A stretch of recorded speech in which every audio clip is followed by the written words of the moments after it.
Hello everyone, and welcome to my channel.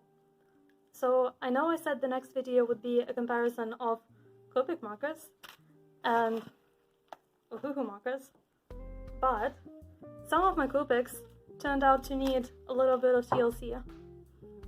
So I decided to make just a little video of showing you how I refill my Copic markers. My plan for today's video is to use this paper as background, and then if anything drips onto the paper, then I will actually use it to create my artwork and make it part of it and just have a little bit of fun. I spent a bunch of money on this Various Ink, which is the refill for Copics, and they recently updated it. So this is the old version, and that holds 25 ml. And this right here is the new version, and it holds 12 ml, so basically it's like half of what it used to be. It is a little bit cheaper, so that might be a good thing. And I think they also made it just a little bit more convenient to use. It has this nozzle that you can actually stick inside your marker. I don't really know what my opinion is on the change, but the change happened. So these old ones are discontinued, meaning they're discounted in a bunch of places, which is why I got the big one of Silk, which is my all-time favorite skin tone that I use all the time, because it's just so versatile and so easy to layer, and yeah, I like it a lot for light skin colors. So I've already unpacked all of these except this one, just so I can show you what it looks like. It's packaged in a stimmy thingy, and then it comes with instructions and a safety manual. Let's see. Danger. Hazardous ingredients. Propanol, isopropyl alcohol, 3,5-D-jet-butyl 4-hydroxytoluene, amine scopoalkyl ethoxylated. Oh, this is actually really useful for me because I've been trying to crack the recipe for Copic ink for a while, so I know what it's made of. DIY ink, here come. So it says, remove broad nib from marker, insert the nozzle into the marker body to fill with ink. And that's one way of doing it. So there are a few different ways to fill a marker, and I will show you two. And I also will show you how it works with the old type of Various Ink versus the new type. So the method that they recommend with the new ink is to actually take off the cap of the marker using tweezers. They actually have special tweezers, but I'm poor and a gremlin, so I just have regular tweezers. It's a good idea to refill from the chisel tip, which is this one here. It's easy to pull out, and it's just a lot less delicate than the brush tip. But firstly, you want to take both caps off and then gently pull out the nib with the tweezers. Having the specialized ones will greatly aid you in that. And then unscrew this little friend. This is a color that I really like, as people who follow my art might be able to know, because I literally use this color everywhere, and I have like a whole game project that is basically just this color. So I was really bummed when it went out, which was like a good few years ago when I first got my Copics as like a birthday present or something. I didn't really vibe with them until very recently actually, which is interesting because I really love Copics now, but I think I just used them wrong, and they're like expensive art supplies, and so they're like scary to use. So I didn't want to use them too much in case I don't use them correctly. Anyway, so basically you stick it in there and it fits nicely, and then you just squeeze it gently, and the ink is dripping inside the marker. I think because I'm sticking it into the fluffy part that holds all the ink, it's actually sucking it up by itself. I don't have to do much, or at least I think that is the idea. Yes. it definitely looks like the ink is just slowly decreasing.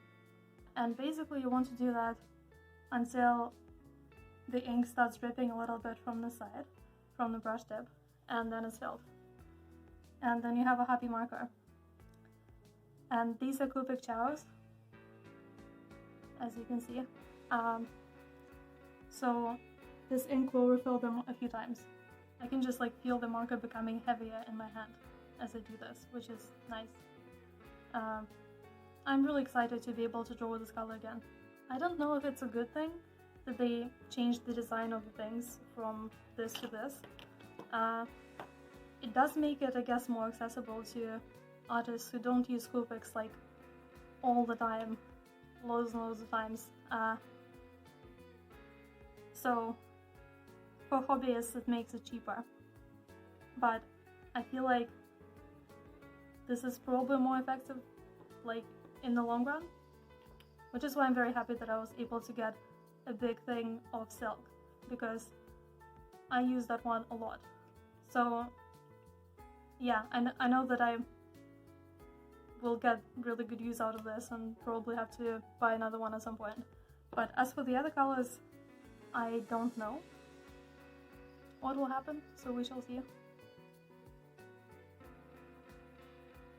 This is taking forever. Oh, there it is. It's dripping. Whoa! Ah, no! My ink. I'm going to cap the ink, and I'm going to take our chisel tip and stick it back in. Okay. Phew, it's back in. And now I'm just turning the marker over a little bit and then just letting it saturate the chisel tip as well. But yeah, this is how you refill Copics with the new type of Various Ink. To be honest, I'm not impressed. I feel like I prefer the old one. Just a little bit easier to squeeze and stuff. This is like rock hard. This is really hard to squeeze.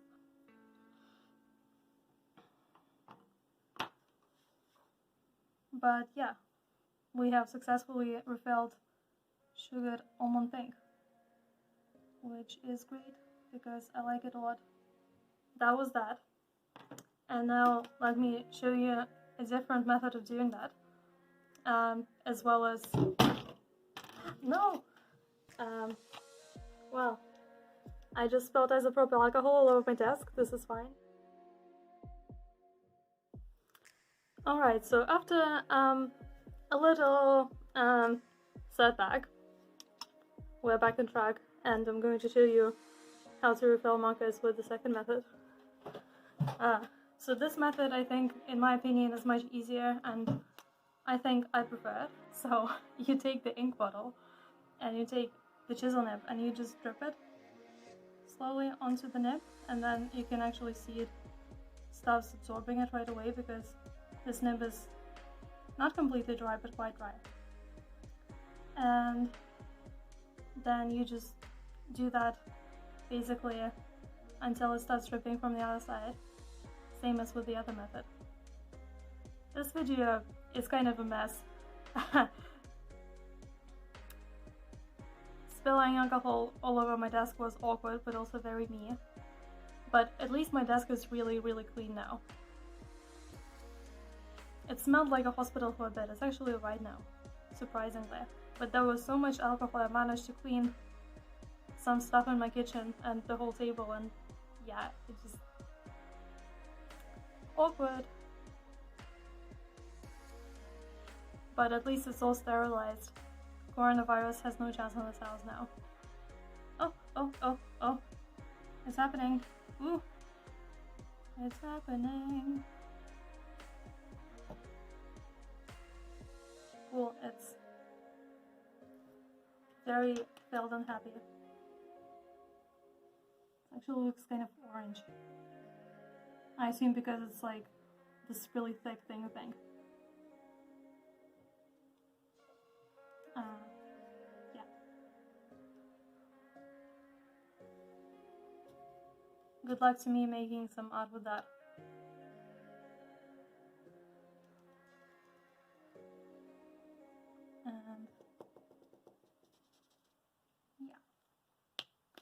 Oh yeah, and actually, it's a good idea to wipe your fingers and the marker with a little bit of alcohol, because I have kind of made a small mess, and so the marker is just a little sticky with ink because I wasn't very careful. And all done. Now I have my favorite skin tone refilled. So those were the two methods of refilling Copic markers. Let's fast forward to the rest of them and then hopefully make something fun with those colors.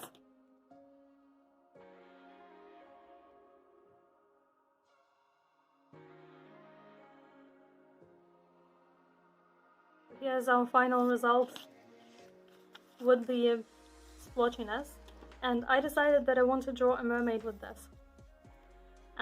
I kind of already started using it to my advantage while I was doing the purple marker. So let's do it.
Is the result of my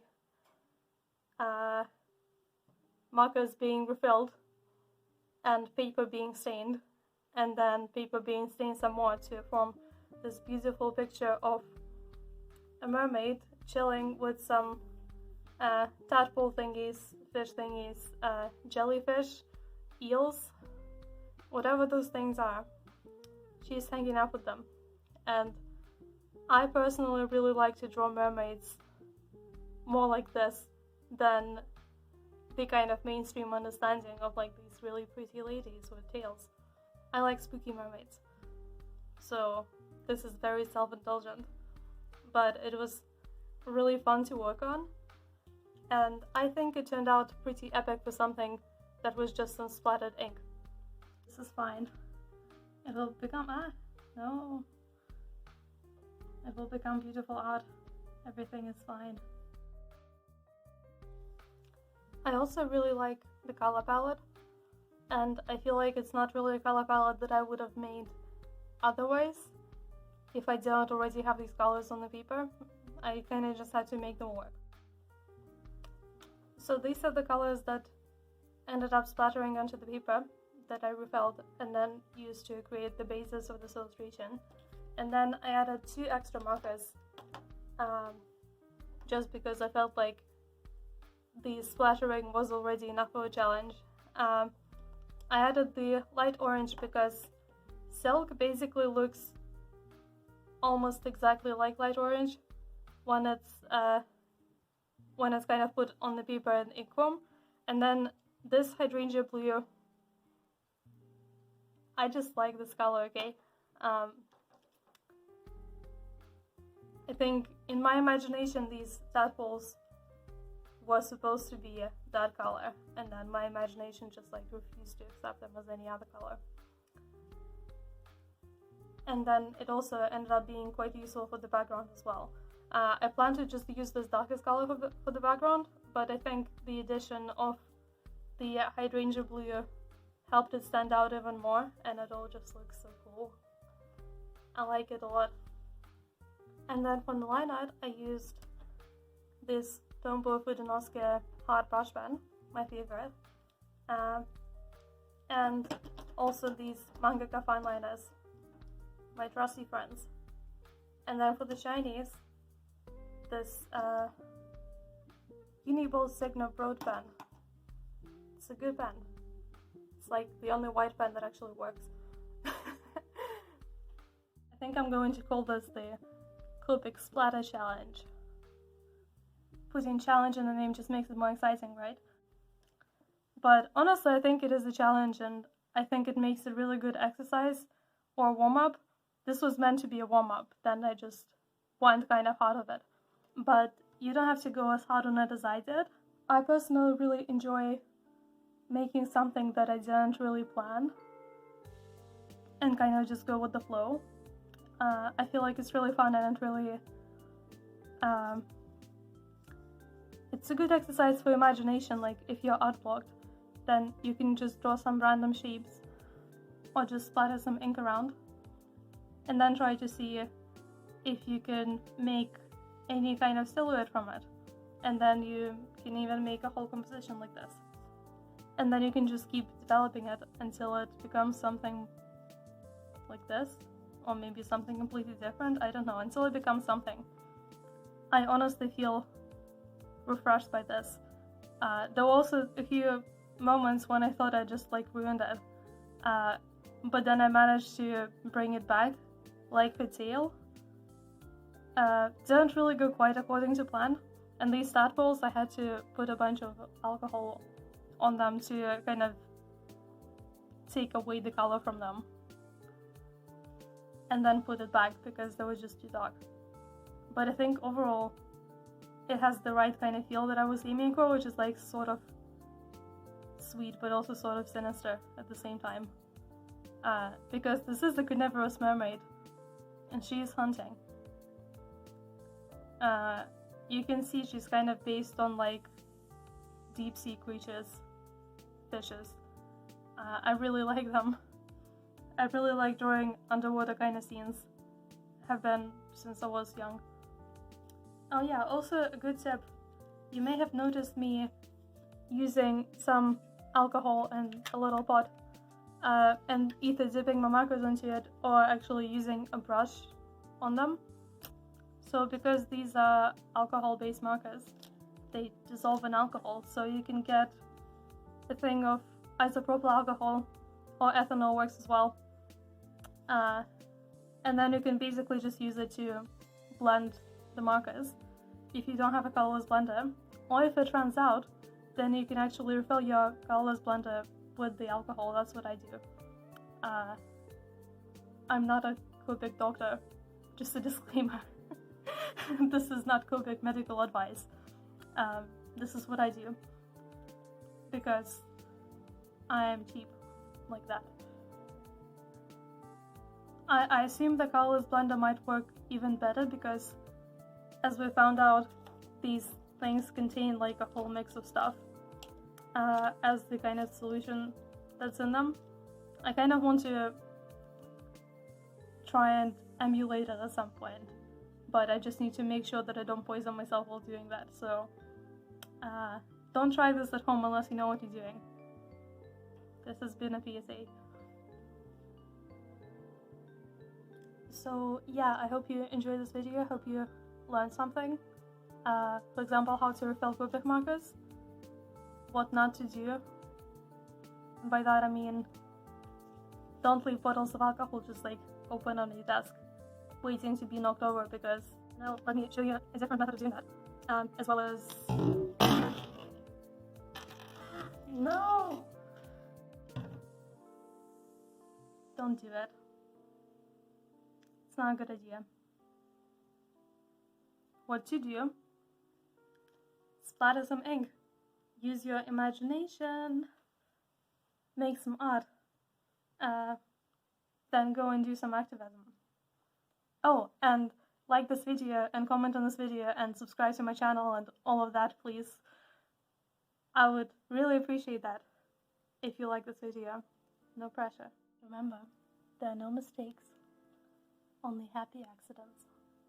Okay, thanks for watching. This was Shroomy. See you later. Bye bye. I hope you enjoyed this video. If you like this, you can subscribe to my channel for more artsy videos like this one. You can also like this video and share it with your friends and loved ones. It would really mean a lot to me. On my channel, I often use art to illustrate all kinds of conversations, such as social justice matters. You can view my series on internalized ableism through the link in the description. Thanks again for watching. This is Shroomy, and I'll see you in the next video. Bye bye! This right here says, can you focus please? Please. Focus please. I beg you. Please. I'm really hyperactive. I can't stop like wiggling my legs as I'm recording. It's kind of stupid.